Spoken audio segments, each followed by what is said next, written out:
Our next startup is Skrownge. The customer engagement quadrant is where we have them. They use gamification to provide relevant and entertaining brand experiences with personalized incentives to drive retail sales. Please join me in welcoming Skrownge. Thank you. So I'm Ted Fagenson, CEO of Skrownge.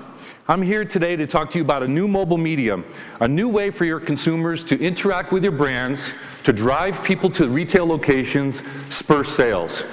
The ability for us to engage with that consumer is unmatched. Consumers are mobile first. They're spending as much as 5 hours a day on their mobile phone.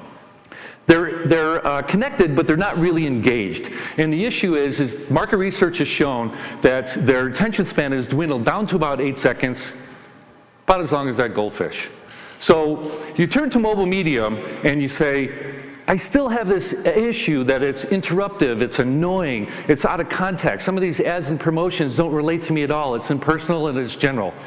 And so let's go to where the puck is going to go, not where it's been. And so a look at my market research, and surprisingly enough, aside from social media, games, lifestyle, and entertainment apps are the top downloaded apps. And not only do they have a huge growth rate, but as the show, it has a higher conversion rate. And your perception of mobile gamers needs to change. There's 115 million mobile gamers out there. But what's really interesting is that half of them are women. The age group is much higher. It's 65%. 80 million people are between the ages of 20 and 50. The average mobile gamer today is 33 years old. It's a female, and they have higher than average income levels. It's the perfect demographic for retailers. So what we did at Skrownge is to build this platform that utilizes the game mechanics, the gaming medium, to enlist these powerful and passionate, addicted fans to solve these retailer problems. So we built this unified mobile entertainment and rewards platform, and it's got 3 unique principles, elements in that. One is game mechanics. It's also got location-aware technology, such as GPS and iBeacons, and we also have algorithms such that it relates to that consumer. So it's very much consumer fun, it's engaging, and then we provide personalized prizes. Okay, so quickly on the left-hand side, what you can see is we create these bite-sized chunks of fun, and that fun is basically trivia and contests and adventures. They're all done at certain locations, like at a store, at a mall, at some venues and destinations. And inside the game itself, we actually insert brand content, so it's interactive. And psychologists will say that the interactivity will improve on the memory. Once you win the game, we award brand prizes. It's brand currency, and this is the variability that's very interesting, and that's what the hook is for these consumers.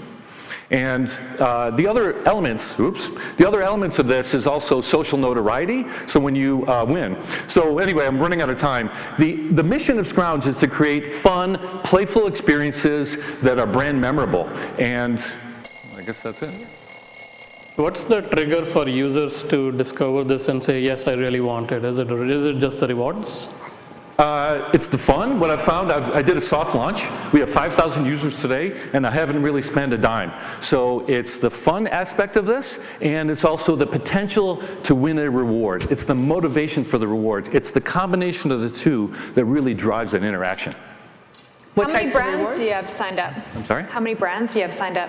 I have 3 today, and to be honest with you, what I've done is really concentrated on getting a great product first. Yeah. That's first and foremost. And now what I'm doing is starting to slowly develop brands. I have some liquor brands, I have 1 retailer brand, and obviously I'm here to sign up some more. What's the business model? Business model is certainly CPA, customer acquisition for retailers. And certainly, there's impressions. There's both advertisement. It's a new ad unit, as well as promotion and sell-through. Yeah, a lot of these brands have tried these rewards-based apps, and they've gone haywire. And I'll tell you why. Yeah. Here's the interesting piece. Okay, do you have kids? Yeah. Do they play soccer and they probably get a participation award? And you don't like that as a parent. In fact, the kids actually don't like it. In fact, what you do is you put that prize away and you don't do anything with it. So imagine, if you will, and what people have done so far is they said, show up to this game. You don't need to play a game. You play the game and you get a participation award. What these companies have done is said, show up to the game, don't play, and we'll still give you an award. It's not interesting, it's not fun. It's fun to actually play a game to try to win. It's And that's the gamification. It's not gamification, this is a game. Right. Gamification is the fact that you basically show up like Foursquare, I show up to Starbucks and I get a reward. There's no fun in that. So what I'm saying is, this is a fun interaction that really gets the brand in front of that customer, and then you give them a reward that they really want to win. It's the chase of something that's rare that's really exciting.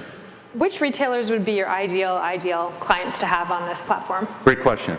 I think certainly the Kohl's of the world, I think Macy's, I think this is much more interesting from a brand and retailer perspective, and I do think some specialty brands, I think like a Buckle. Again, I think the perfect demographic is really between the ages of 21 and 45 female. And what I've seen is also dovetail into males who then go to a bar and, you know, play with their friends and socialize there.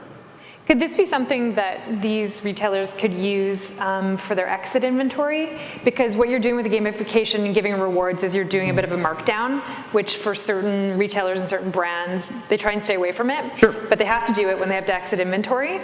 And so has there ever been a conversation of like, well, I just want this gamification to apply to the exit inventory that we have that's going to be on markdown anyway? Does anyone try and cut it that way?